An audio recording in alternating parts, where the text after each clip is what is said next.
창세기 18장 1절부터 8절까지 말씀을 다 같이 한 목소리로 봉독하시겠습니다. 시작. 여호와께서 마므레 숲풀 근처에 아브라함에게 나타나시니라. 오종쯤에 그가 장막문에 앉았다가 눈을 들어 본즉 사람 셋이 맞은편에 섰는지라. 그가 그들을 보자 곧 장막문에서 달려나가 영접하며 몸을 땅에 굽혀 가로되 내 주여 내가 주께 은혜를 입어 싸우면 원컨대 정을 떠나 지나가지 마옵시고 물을 조금 가져오게 하사 당신들의 밭을 씻으시고 나무 아래서 씻어서 내가 떡을 조금 가져오리니 당신들의 마음을 쾌활케 하신 후에 지나가소서. 당신들이 종에게 오셨음이니이다. 그들이 가로되 내 말대로 그리하라. 아브라함이 급히 장막에 들어가 사라에게 이르러 이르되 속히 고운 가루 세 스아를 가져다가 반죽하여 떡을 만들라 하고, 아브라함이 또 짐승떼에 달려가서 기름지고 좋은 송아지를 취하여 하인에게 주니 그도 급히 요리한지라. 아브라함이 버터와 우유와 하인의 요리한 송아지를 가져다가 그 앞에 진설하고 나무 아래 모셔 섬에 그들이 먹으니라. 아멘. 우선 그 성경을 해석할 때 그 가장 주의해야 될 점은, 물론 그 단어 하나하나도 다 중요합니다. 그러나 뭐 성경은 창세기 1장 1절부터 계시록 22장 21절까지 하나님의 말씀이니까 모순이 없어야죠. 직선이다. 항상 그 점을 염두에 두시고 부분을 해석하셔야 돼요. 그냥 부분만 따로 놓고 해석하시면 성경을 올바로 해석할 수가 없습니다. 오늘도 그런 중에 아주 대표적인 예입니다. 지금 그 본문이 있는 앞뒤를 좀 우리가 살펴보면, 하나님께서 창세기 17장의 9절부터 14절에 할례의 언약을 세우셨어요. 그러니까 전부 남자는 할례를 받아라. 그러신 후에 15절부터 그 22절까지 이삭의 자손을 약속을 하십니다. 그래서 그 난지 8일 만에 할례를 하는데 아직 이삭은 잉태되지 않은 거죠. 그러고선 네 씨는, 네 자손은 이스마엘이 아니라 이삭이다. 그래서 이삭의 약속을 하시고, 그런 후에 이제 그 아브라함이 23절부터 27절에 할례를 받습니다. 그러니까 아브라함은 99세 때, 그리고 이스마엘 13살 때.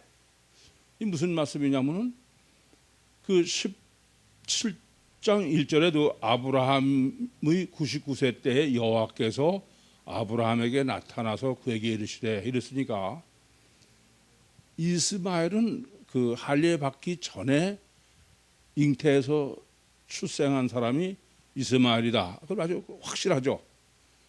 그래서 최초로 아브라함은 바로 17장 1절에 말씀하신 대로 99세 때 할례를 받았고, 이스마엘은 13살에 할례를 받았어요. 그런데 그 이삭은 그러면은 할례 전에 잉태됐느냐, 할례 후에 잉태됐느냐, 그걸 일부러 기록하지는 않습니다. 그러나 이삭의 잉태 기사를 어디다 썼나 보면 알아요. 그러니까 지금 9절부터 보시면 이삭은 잉태가 됐어요, 안 됐어요? 잉태가 되지 않았죠. 그러니까 아주 분명하죠. 이스마엘은 할례 받기 전에 잉태해서 출생한 게 뭐 하갈이고 엄마를 다 떠나서 그건 분명해요. 그리고 지금 그 9절부터 보면은 아직 사라가 이삭을 잉태하기 전이니까, 그러니까 이삭은 틀림없이 아브라함이 할례 받은 후에 잉태해서 출생한 게 이삭이다. 그리고 그 지금 사이에 아브라함이 할례를 받았다는 기사와 지금 사라가 아직 이삭을 잉태하지 않았다는 그 중간에 지금 1절부터 8절에 할례가 세족식이 기록되어 있는 거예요. 그러니까 무슨 말이 되냐면은 아브라함이 99세 때 압달락에서 할례를 받았으니까 할례는 받았으나, 할례를 받았다는 얘기는 예수 그리스도로 말씀드리면 어떤 상태예요? 할례 받기 전에는 이중체인 신인 메시아가, 할례는 양피를 뱉다는 건 겉사람은 십자가에 죽으시고 속에 하나님은 부활하신 거죠. 그런 후에 지금 이 다음 달락에서는 이삭이 잉태하는 거예요. 그러니까 이삭은 그 할례 받은 아브라함의 자손이다라는 의미와 또 하나는 부활의 자손이다, 그런 의미가 되죠. 아시겠습니까? 그리고 그 사이에 지금 1절부터 8절이 있는 거예요. 이제 여기까지를 생각하셔야 이 1절부터 8절의 세족식이 얼마나 중요한지를 잘 알 수 있습니다. 우선 이렇게 그 정립을 하시지 않고 예수님이 요한복음 13장 1절부터 11절에 잡신날 밤에 제자들의 발을 씻겨주신 것을 본문에서부터 정립하지 않고 그냥 그 자리에서 세족식을 뭐 정립했다고 생각하고선 적용하니까 심각한 문제가 생기는 거예요. 그래서 예수님께서 세족식을 행하신 것은 본문을 정립하지 않고는 원칙적으로는 불가능한 거예요. 그렇게 보시면은 이 본문은 얼마나 중요한지 충분히 이해하실 수 있을 것 같아요. 그래서 본문을 하나씩 이런 각도에서 본문을 보시면 본문이 달라요. 우선 제일 먼저는 여호와의 신학을 정립했다. 유대교가 제3계명을 범한 게 문제라는 것은 너희는 여호와의 이름을 망령되이 일컫지 말아라, 그런 것을 그 여호와의 이름 소리에다가 초점을 맞춰가지고, 그래서 야 여호와의 이름을 부르지 않게 해야 되겠다 그래가지고서는 아예 아도나이로 바꿔놨어요. 그러다 보니까 여호와의 신학이 아예 없는 거죠. 근데 성경 중에서 여호와의 신학을 가장 잘 정확하게 정립한 게 본문이다, 그렇게 보시면 됩니다. 제가 일반적으로 여호와의 신학을 여러분에게 말씀드릴 때 예레미야서 31장 32절을 늘 예로 말씀드립니다. 여호와께서 내가 너의 열조의 손을 잡고 애굽에서 나올 때 너희와 세운 언약. 열조에서 손을 잡고 나왔으면 그 여호와라는 개념은 천상에 계신 분은 아니죠. 그래서 여호와는 어떤 분을 여호와라고 그러냐? 천상에 계신 엘로힘 하나님이 직접 강림하셔서 직접 애굽에서 손을 잡고 나오셨다. 인간과 함께 하시고 직접 역사하신 것이 여호와다, 그렇게 정을 내려드려요. 그리고 창세기 11장에 바벨탑 때도 바로 하나님이 내가 내려가서 바벨탑 쌓는 걸 보겠다, 그럴 때 여호와로 말씀하시는데, 이렇게 여호와는 이렇게 직접 강림하셔서 직접 인간과 함께 하시는 분이다, 역사하시는 분이다. 그런데 그것은 성경에 그냥 계시뿐이죠, 말씀뿐이야. 그런데 본문은 아니에요. 아예 여호와께서 만물의 상수풀에 나타나신 거야. 그러니까 뭐 꼼짝 못하는 거죠. 여호와는 직접 강림하셔서, 그렇죠? 직접 역사하시고 직접 함께 하시고, 이것을 가장 실제적으로 성경에서 여호와의 신학을 가장 잘 정립해 준 데가 본문이다. 우선 이렇게 보시면 이제 본문이 첫째 얼마나 중요한지 아시겠죠?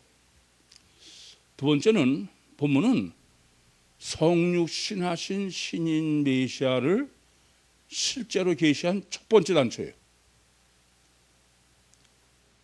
지금 성육신하신 목적이 뭐예요?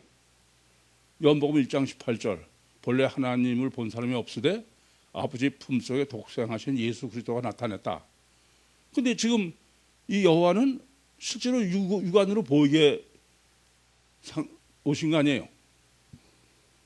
그러니까 성육신하신 신인 메시아를 가장 최초로 계시한 첫 단추야. 그럼 여러분이 하나 혼란이 생기셔. 창세기 14장에 멜기세덱이 현현했죠. 그럼 멜기세덱이 첫 단추예요. 지금 성육신하신 신인 메시아의 계시의 첫 단추는 본문이에요.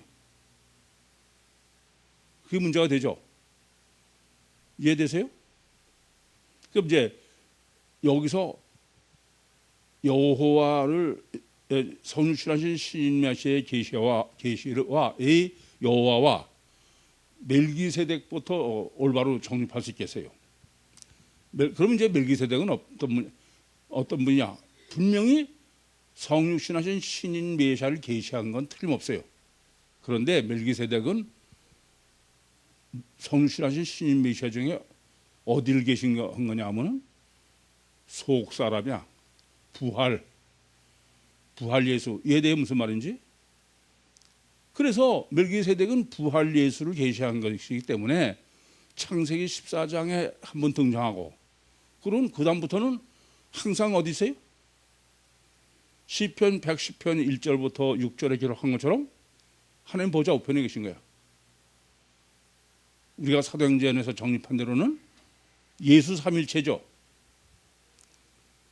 이와 같이 그래서 그 멜기세덱은 히브리서 7장에 아비도 없고 시작도 없고 끝도 없고 육신이 아니다 그죠? 그렇죠? 그래서 멜기세덱은 성육신하신 신인 메시아 중에 속의 하나님, 부활 하나님, 승천하셔서 성부 하나님 옆에 계신 예수 삼일체 하나님이 멜기세덱이고, 실제로 성육신하신 신인 메시아의 계시는 여호와여 본문이다. 마태복음 1장 21절에 그 아들을 낳으리니 그 이름을 예수라 하라. 그 예수로 헬라어로 써 있는데 히브리어는 여호수아입니다. 이 여호수아라는 말은 무슨 뜻이냐면 여호와는 구원이다. 그러니까 성육신하신 신인 메시아는 여호와가 육신을 입은 거다. 가시적이다.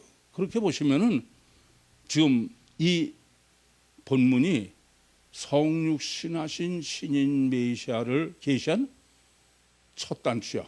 항상 첫 단추는 얼마나 잘 된지는 뭐 더 말씀 안 드려도 되죠. 본문이 중요한 또 하나는 지금 이렇게 여호와가 실제적으로 아브라함에게 가시적으로 현현했는데, 근데 여호와가 혼자가 아니라 둘이 있는 거예요. 세 사람이 온 거예요. 근데 세 사람 중에 둘은 누구예요? 둘은 천사야. 하나는 지금 여호와죠. 그래서 근데 이 셋이 다 실체예요. 왜냐하면은 발도 물 떠다가 여호와만 씻었겠어요? 셋이 다 씻은 거죠. 음식도 셋이 다 먹은 거예요. 그러니까 지금 본문이 계시하는 거는 유일신인 여호와와 두 천사는 두 가지로 생각하실 수 있어. 구약과 신약. 아시겠죠? 또 하나는 성령과 보혜사. 이해되십니까? 성령과 보혜사로 보시면 이런 거예요. 삼위일체 하나님이 다 실체야. 아니 예수 삼일체의 중요한 것은 하나님 보좌 우편에 부활해서 승천하신 분이 실체 아니에요, 그죠? 그래서 부활해서 다 보시고 승천하신 거 아닙니까? 그리고 지금 본문에서 두 사람은 또 실체야. 이 사람들이 이제 또 소돔과 고모라에 가가지고 롯이 집에서 발도 씻고 다 똑같이 음식도 먹고 여기서도 다 그랬죠. 여기까지를 그 여호와의 신학을 정립해야 되는 게 본문의 세족식 신학의 전제다. 우선 여기까지 정확하게 정립을 하셔야 되겠습니다. 그리고 이번에 이제 세족식을 정립해야 되겠습니다. 우선 그 세족식에 관한 한은 사실은 여러분들은 제가 영성 세미나에서 이 세족식을 자세히 정립해 드렸기 때문에 너무 잘 알고 계세요. 그러나 여러분이 아닌 뭐 다른 사람들은 세족식 신학이라는 걸 마치 할례 신학을 전혀 생각 안 한 것처럼 세족식이라는 건 아예 신학을 생각해 본 적도 없는 게 세족식이에요. 그러나 이 세족식이 얼마나 중요하냐. 우선은 본문이 중요한 것은 성경의 세족식이 첫 단추예요. 이건 창세기 1장 1절부터 지금 진행해 내오면서 본문이 세족식의 첫 번째다 이거예요. 그러면 첫째 본문이 세족식은 절대 중요하고 세족식 신학은 본문에서 정립하지 않으면 그 정립을 못하는 거예요. 이해되시죠? 또 말씀드리지만 본문에서 세족식을 정확하게 정립하지를 못했기 때문에 그래서 예수님이 그 제자들을 발을 씻겨주는 것의 해석도 전혀 잘못되는 거예요.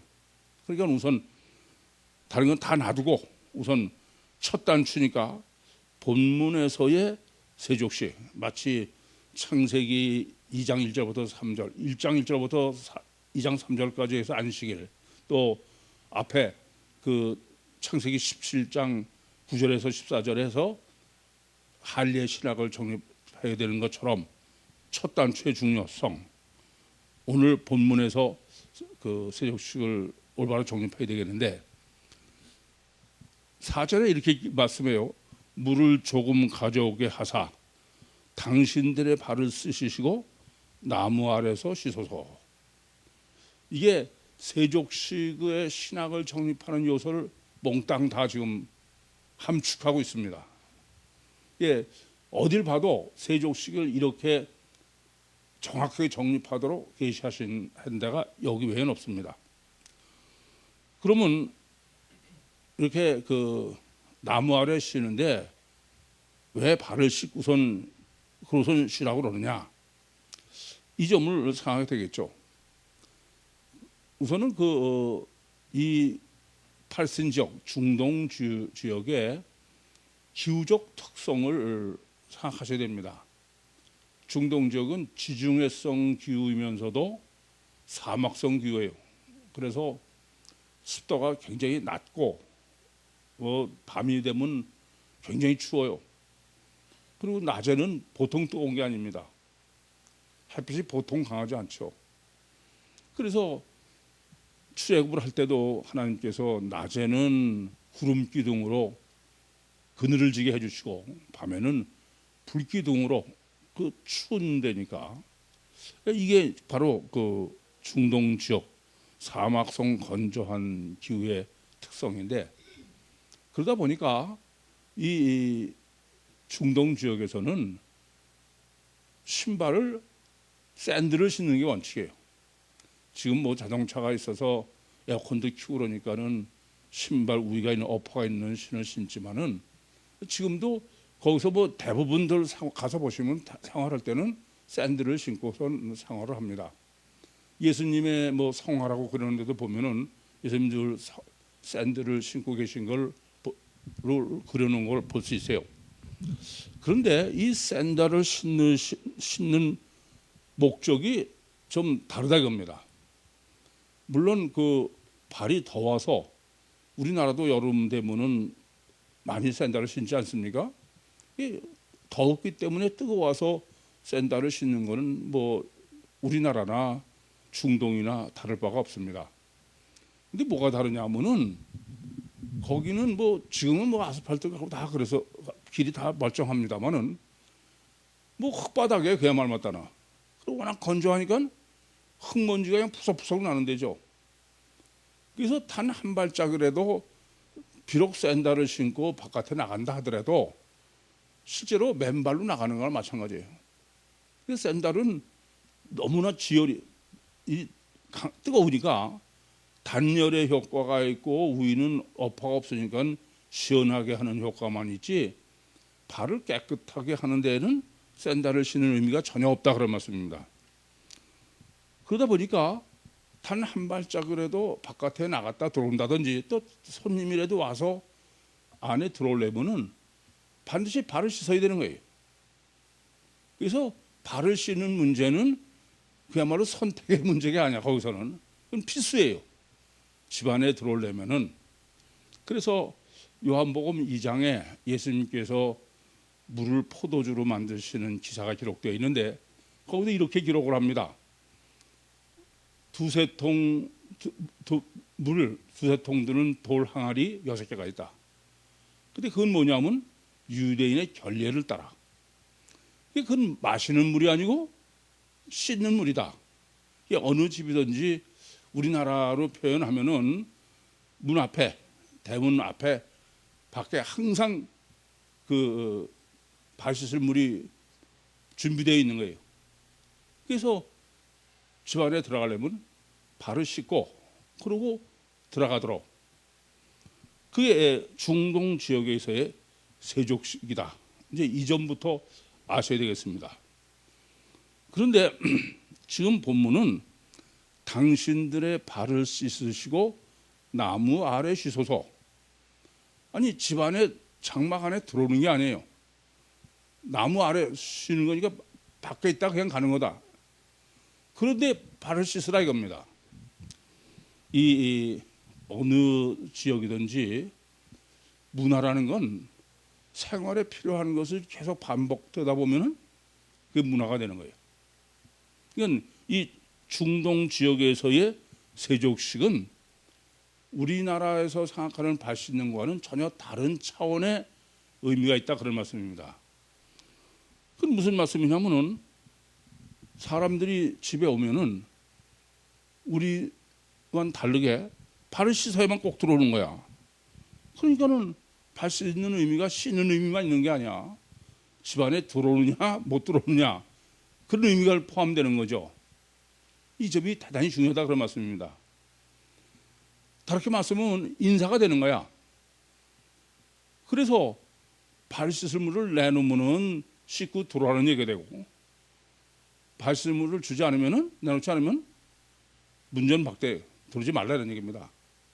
이런 의미가 되는 거예요. 그러니까 그냥 단순히 발을 씻었다만 생각하고서 하면은 전혀 이 세족식의 신학을 정립할 수 없어요. 그래서 아까도 말씀드린 것처럼 당신들의 발을 씻으시고 나무 아래서 씻어서 이게 성경의 세족식 발 씻는 기사의 첫 단추야. 그러니까 완벽하게 지금 첫 단추인 본문에서 성경적 세족식의 신학을 정립해라. 그게 본문의 요구다. 그렇게 보시면 되겠습니다. 이렇게 그 세족식 첫 단추인 본문에서 세족식을 정립하고서 그러고선 요한복음 3장 13장 1절부터 11절에 예수님께서 제자들의 발을 씻어주신 세족식 신학을 정립해야 되는데 본문은 아예 관심이 없고 그냥 예수님의 우린 제자니까 예수님이 제자들의 발을 씻겼으니까 우리도 씻어준다. 왜 씻어주냐? 뭐 섬김의 본이다. 물론 그런 의미가 전혀 없는 건 아닌데 이건 좀 심각한 문제예요. 그 근본적인 것은 본문에서 세족식 신학을 정립하지 못해서 그렇다. 그래서 무슨 지금도 천주교의 그 프란시스코 교황이라는 사람이 뭐 껐덕하기만 하면 무슨 발 씻는 게 씻어주는 게 신문에 사진이 나오고 또 뭐 참 저는 사실 충격을 받았어. 그 LA 남가주 사랑의 교회 그런데 굉장히 큰데요. 지금 그 담임 목사가 뭐 오정윤인가 그런 사람이죠. 지금 서울의 사랑의 교회 담임 목사 이리 옮겨 와서 오래전에 이제 거기 그 교회를 가봤는데 그 교회 이렇게 들어서자마자 거기다가 예수님이 베드로 발을 씻겨 주는 것을 굉장히 크게 해놨어요. 그래서 우리도 섬기자, 아주 사랑의 본으로 참 아찔하더라고요. 뭐 교회마다 여름 수련회 가면은 주일학교 선생님들이 애들 발 써주고 뭐 울고 그러는 많이 있어요. 참 감동적이긴 하지만은 좀 심각한 문제가 있습니다. 우선 세족식의 신학은 정립하지 못하고 세족 보는 것만 해서 그래. 근본은 어디냐면 본문에서 세족식 신학을 정립하지 못해서 그렇다. 그러면 우선 이 첫 단추술에 지금 이 세족식이 얼마나 절대냐? 여러분 첫 단추의 절대성은 항상 말씀드리죠. 이게 본문의 강조법부터 보시면은 본문에서 세족식을 정립하지 않을 수 없는 거예요. 왜냐하면 지금 본문 보시는 대로 1절부터 지금 8절에 제일 먼저는 뭐래요? 발설물을 먼저 하는 거예요. 세족식하고 그 다음에 5절 이후에 음식을 먹는 거예요. 그러니까 이 지금 본문은 무슨 의미냐면 세족식이 음식 먹고 육신에 죽고 사는 것보다 더 절대로 중요한 거예요. 아시겠어요? 첫 단추의 법칙이에요. 제가 보면은 물론 조금 전에도 성경을 해석하시려면은 통일성을 절대로 생각하셔야 된다 말씀을 드렸지만 그 외에도 뭐 절대적인 요소가 많이 있죠. 그 중에 첫 단추의 법칙이에요. 뭐 대표 지금 본문이 첫 단추가 세족식이고 그 다음이 바로 음식을 먹는 거기 때문에 그런데 그 신명기 6장 5절에도 내 마음을 다하고 목숨을 다하고 뜻을 다하여 주 너의 하나님을 사랑하고 그게 첫째는이에요. 아예 거다 첫째는 이렇게 썼어. 그리고 둘째는 내 이웃을 너 자신같이 사랑하라. 그럼 첫 단추는 하나님 사랑이 절대인 거예요. 근데 뭐가 문제냐? 누가복음 10장에서의 보는 것처럼 기껏 입으로는 첫째는 마음을 다하고 목숨을 다하고 뜻을 다하여 주 너의 하나님을 사랑하라 합니다. 둘째는 이와 같이 내 이웃을 내 자신같이 사랑하라 그랬습니다. 그랬더니 예수님께서 너도 이를 지켜 행하라. 그러면 첫 단추가 절대죠.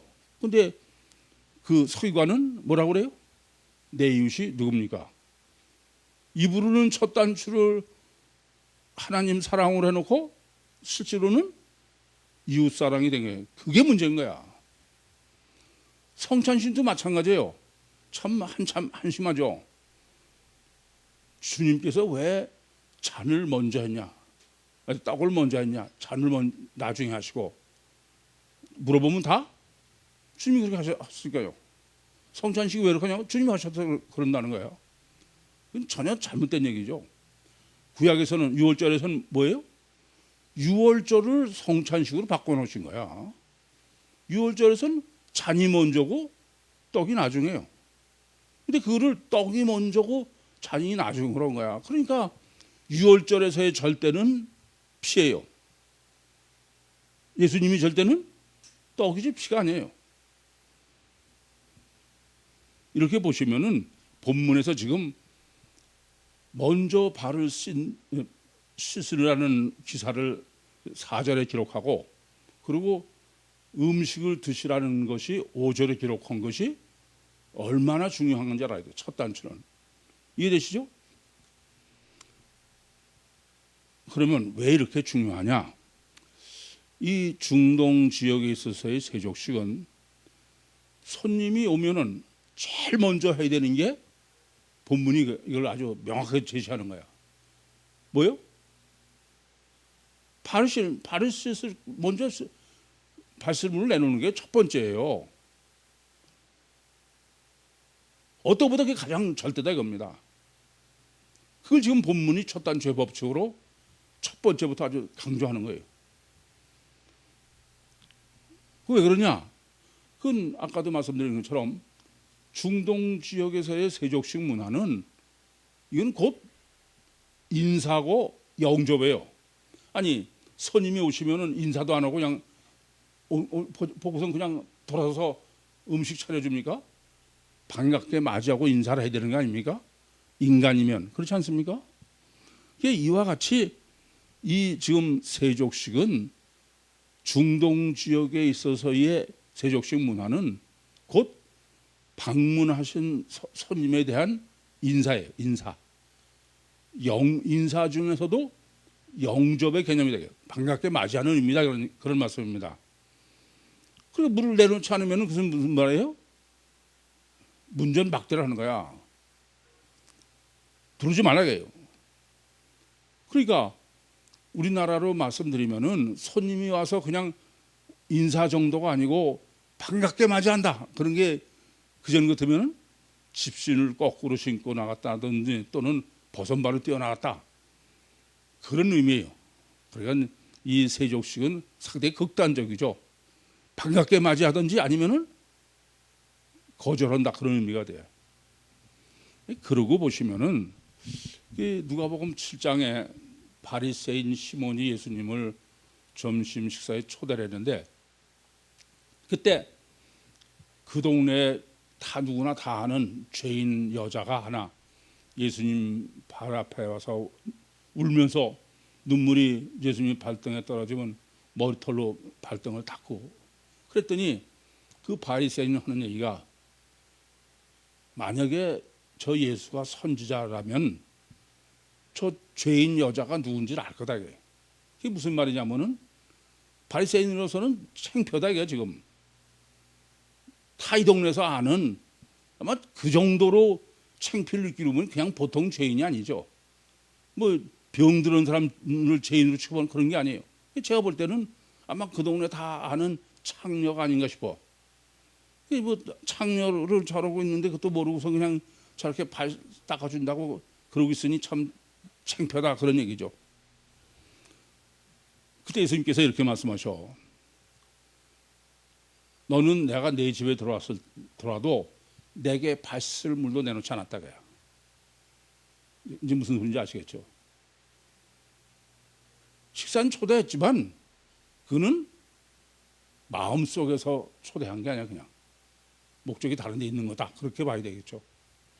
그런데 이 여인은 눈물로 내 발을 적시고 세족식을 한 거야. 그리고 자기 머리털로 내 발을 씻었다. 그래서 그 여인은 바로 죄 사함을 받는 복을 받는 거죠. 이렇게 세족식의 신학이 정되지 않으면은 성경을 올바로 해석하는 게 불가능한 거예요. 왜냐하면 워낙 많아. 요 다음 바로 19장 2절에도 두 천사가 이제 소돔으로 가지 않습니까? 그때 롯이 제일 먼저 발을 씻으라는 거예요. 또 창세기 24장 32절에 보면은 그 아브라함의 몸종인 엘리에셀로 보이는데 늙은 종이 이삭의 아내를 얻으러 하란으로 가죠. 그때 라반이 그 엘리에셀 그 몸종을 자기 집에 맨 처음에 들어왔을 때 문을 내놨다.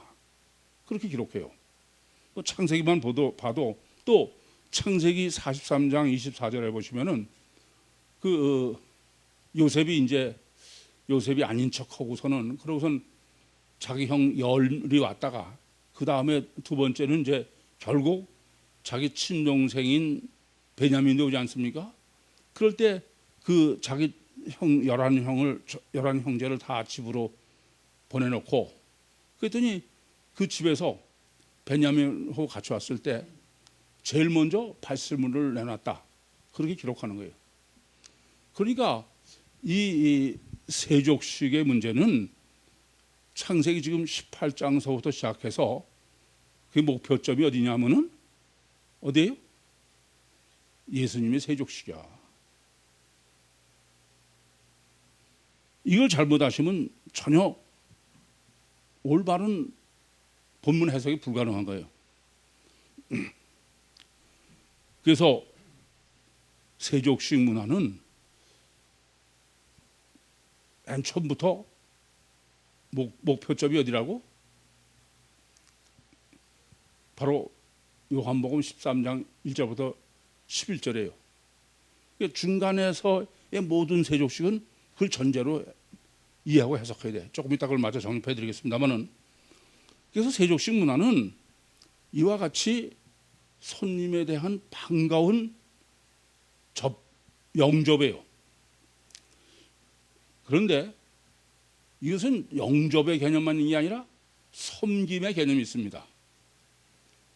물을 떠서 그냥 내놓는 것은 영접, 그냥 반갑게 맞이한다는 의미지만, 물을 떠서 손님의 발을 씻어주는 그것은 섬김이야. 뭐 제가 세미나 때는 다윗 왕이 어느 집에 왔을 때 발을 씻어주는 그런 예를 말씀드렸어요.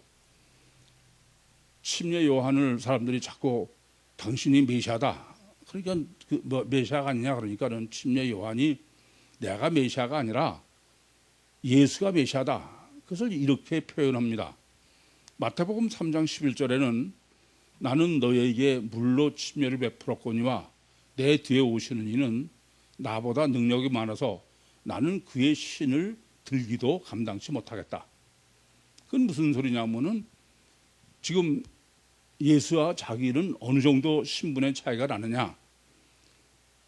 손님이 왔을 때 반갑게 맞이하는 건 발설물을 내놓는 거지만, 만약에 엄청 존경하는 사람이나 뭐 다윗 왕이 왔다거나 뭐 이러면은 발설물 그냥 내놓는 게 아니라 그 집 주인이 발설물을 떠가지고, 본문도 물을 조금 가져오게 하사 이렇게 돼 있죠.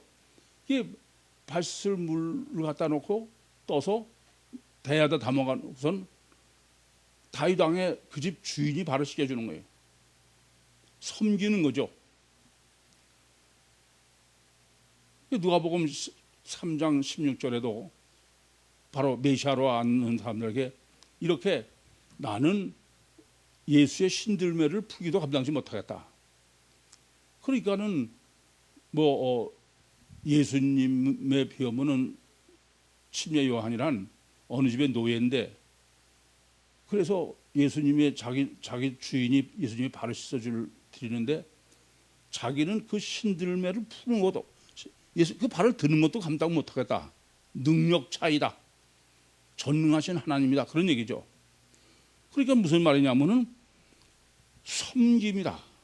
그래서 영접의 개념과 섬김의 개념이 같이 포함되어 있는 거야. 우리나라에서 반갑게 맞이한다는 개념으로서는 반갑게 맞이한다는 개념 이상 섬기는 개념은 없죠. 그렇지 않습니까? 버선발로 뛰어나갔다 그래서 섬긴다는 의미가 포함된 건 아니야.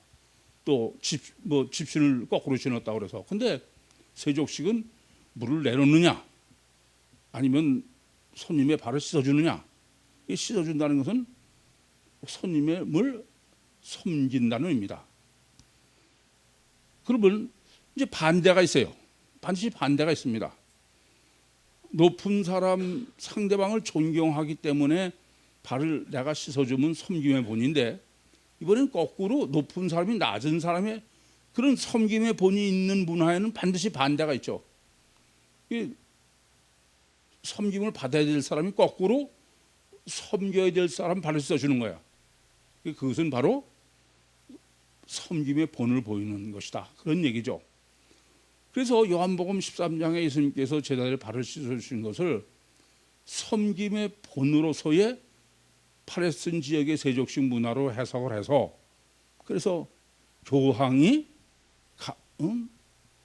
저 소년수돌 발을 씻겨주고 이런 것이 마치 성경적인 것처럼 그렇게 덜 알고 있고 실제로 행하고 있는 것입니다.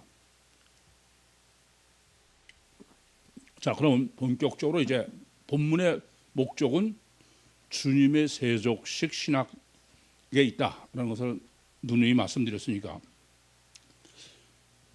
그럴 수밖에 없도록 우선 본문이 강조하고 있다는 것부터 아셔야 되겠어요. 제가 늘 성경 해석할 때는 강조가 절대로 중요하다 그렇게 말씀드렸는데 본문은 지금 둘을 강조하고 있어요. 첫 단추 둘을 강조하고 있습니다. 이 첫 번째는 뭐냐면은 성육신하신 신인 메시아의 계시의 첫 단추야. 이미 정립해드렸죠? 네? 멜기세덱은 부활의 예수지 성신 신인 메시아가 아니라 그랬어요. 아시겠죠? 두 번째는 세족식이야. 그것도 첫 단추야.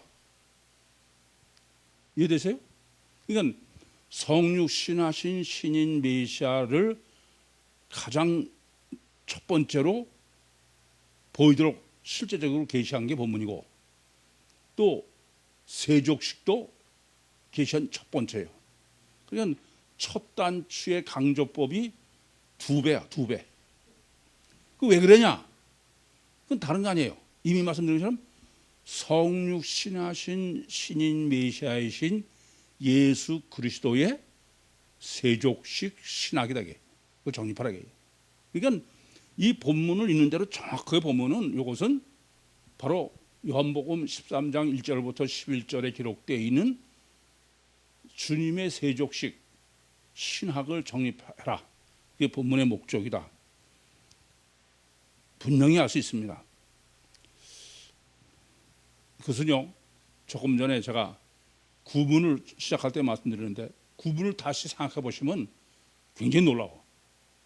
우선 이래요. 17장 9절부터 14절에 할례 신학을 정립했죠.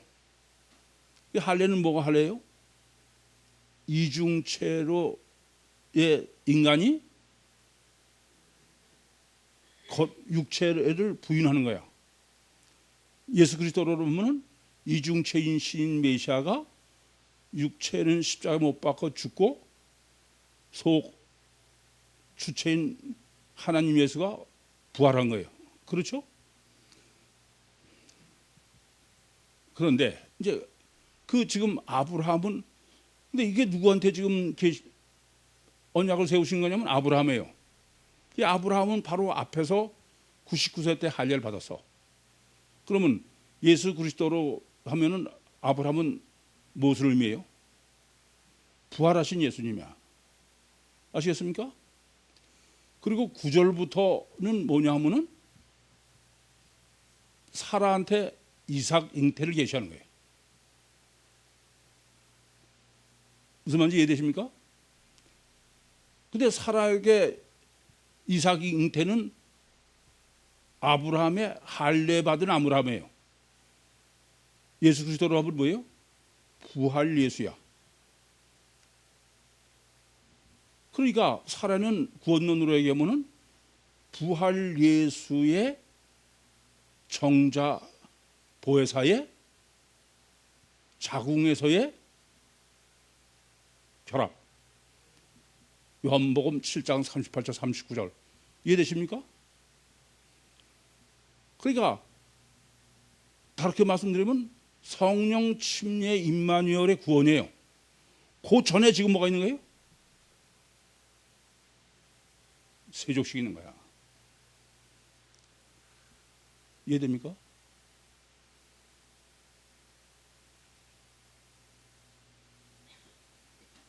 세족식이 아니고는 임마누엘에 불가능한 거야.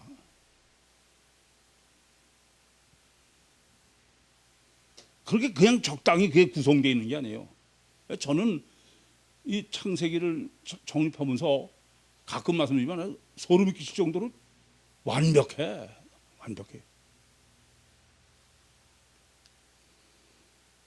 그래서 이제 예수님께서 제자들의 발을 씻겨주셨는데 베드로도 이런 세족식 신학이 정되질 않아서 그래서 베드로한테 발을 씻으면서 베드로를 씻겨주려니까 베드로가 펄펄 뛰는 거야. 무슨 소리입니까? 내가 주님의 발을 씻어야지 주님이 제 발을 씻어서는 게 말이 됩니까? 그랬더니 예수님이 뭐라 그래요? 요한복음 13장 6절과 7절입니다. 이제는 내가 알지 못한다 이겁니다. 네가 지금까지 알고 있던 팔레스틴 지역에서의 세족식 문화가 아니다 이거예요. 한 말씀 더 하면은 너는 뱃놈이라 창세기 정립을 못해서 그럴 거야. 창세기 8장 1절부터 8절에 세족식을 신학적으로 정립했어야 되는 거지. 그런 말씀이랑 마찬가지예요. 그게 안 된다고 펄펄 뛰는 거예요. 그래서 그래? 근데 내가 내 발을 씻겨주려면 너와 나와 상관이 없어. 임마누엘 구원이 불가능해. 너 지옥 가. 그러니까 뭐라고요? 그거라면 발뿐이 아니라 손도 좀 머리도. 다시 말씀드리면 성육신 하신 신인 메시아의 구원의 절대적 문제야 이게. 왜요? 마태복음 12장 28절 29절에처럼 내가 하나님의 성령을 힘입어 귀신을 쫓아내는 것이면 한 나라가 이미 너에게 임하였느니라. 그래서 사람이 강한 자의 집에 들어가 그 세간을 늑탈하려면은 마귀가 있는 원죄로 마귀 있는 심령 속에 성령이 임마누엘 하려면 들어가려면 원죄의 임마누엘 구원이지 자범죄의 피로 구원이 아니다 이겁니다. 그래서 요한복음 14장 16절 17절 내가 아버지께 구하겠으니 그가 또 다른 보혜사를 너에게 주사 영원히 너희와 함께 계시오 너희 속에 계시겠습니다. 보혜사가 우리 안에 임마누엘 하는 것만이 성육신하신 신인 메시아의 구원이에요. 그게 바로 사라가 아브라함의 씨, 부활의 씨, 그 이삭. 그 이삭의 전제적인 이삭의 잉태의 절대적 조건은 부활 예수의 임마누엘인데 그러려면은 신인 메시아는 십자가에 죽고 그러고선 부활하신 주님이 내 발을 씻기는 종의 입장이 되기 전에는 그건 불가능하다 그런 말씀입니다. 참 이 창세기 정립해 보면 하나 어떤 거 하나 소홀히 할 데가 없습니다만은 참 그 성경을 첫째 구원론을 염두에 두시지 않고 성경 보면 그건 성경을 바로 볼 수가 없다. 두 번째는 이렇게 성경은 완벽해요. 이건 내가 그 신학이 잘못돼 가지고선 안 보이는 것을 성경이 무슨 이스라엘 무협지처럼 보는 건 참 심각한 문제입니다. 저는 신약이고 구약이고 간에 정립을 하면 할수록에 정말 소름이 끼칠 정도로 성경은 완벽한 하나님의 계시의 말씀이에요. 질문 있습니까?